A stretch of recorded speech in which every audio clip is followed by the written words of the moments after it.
Kisah pebulu tangkis Ukraina dari Kharkiv ke Jakarta tanpa tiket pulang.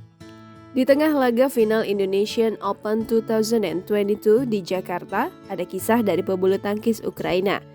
Ketika perang berkecamuk di negaranya, mereka bertanding membawa nama negara, tanpa tiket dan kepastian pulang.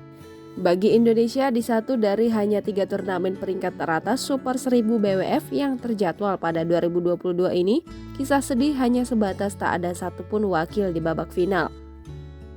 Namun, bagi pemain Ukraina, sedih itu bernama kecemasan tentang hidup mati keluarganya, bahkan nasib bangsa dan negaranya.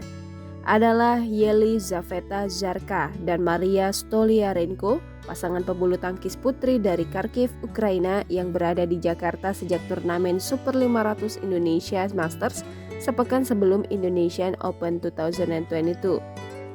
Kali pertama tampil di depan publik Indonesia, pasangan peringkat 68 dunia ini mengaku terkesima dengan antusiasme penonton. Pasangan Zarka dan Stoliarenko bermain bulu tangkis tak semata demi kemenangan dan portofolio. Mereka lebih ingin meningkatkan kesadaran global tentang saudara-saudara sebangsanya di Ukraina yang kini masih hidup di tengah invasi Rusia. Bagi pasangan ini, berusaha sebaik-baiknya untuk menghadirkan momen kebanggaan dan motivasi bagi bangsanya adalah alasan pertama mereka tetap bertanding di turnamen internasional saat negaranya berjibaku dengan Rusia di medan perang. Zarka dan Stoliarenko meninggalkan Ukraina pada Maret 2022, beberapa pekan setelah Rusia menginvasi Rusia sejak 24 Februari 2022. Sempat berlindung di Polandia, mereka berlabuh dulu ke Perancis setelah mengantongi izin tinggal dan berlatih di klub Stanford. Bergabung penuh dengan klub tersebut, Zarka dan Stoliarenko mengikuti sejumlah turnamen di Eropa seperti Orleans Masters di Perancis dan kejuaraan Eropa di Spanyol. Pasangan yang mulai bermain bersama pada 2021 ini terbang ke Asia pada Mei 2022. Federasi Bulu Tangkis Ukraina mengontak kolega mereka di Thailand dan BWF.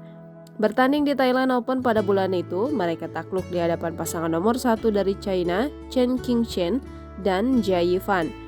Bukan mencari-cari alasan, Zarka mengatakan sulit berkonsentrasi pada pertandingan ketika pada saat yang sama mereka memulai hari dengan telepon bernada cemas ke keluarga mereka di Kharkiv, Ukraina.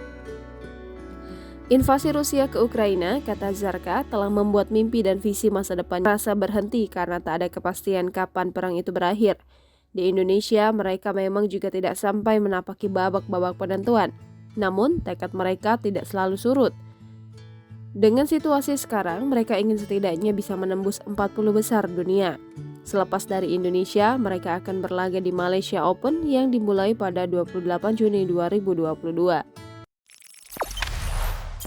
Jangan lupa subscribe, share, komen, dan like ya!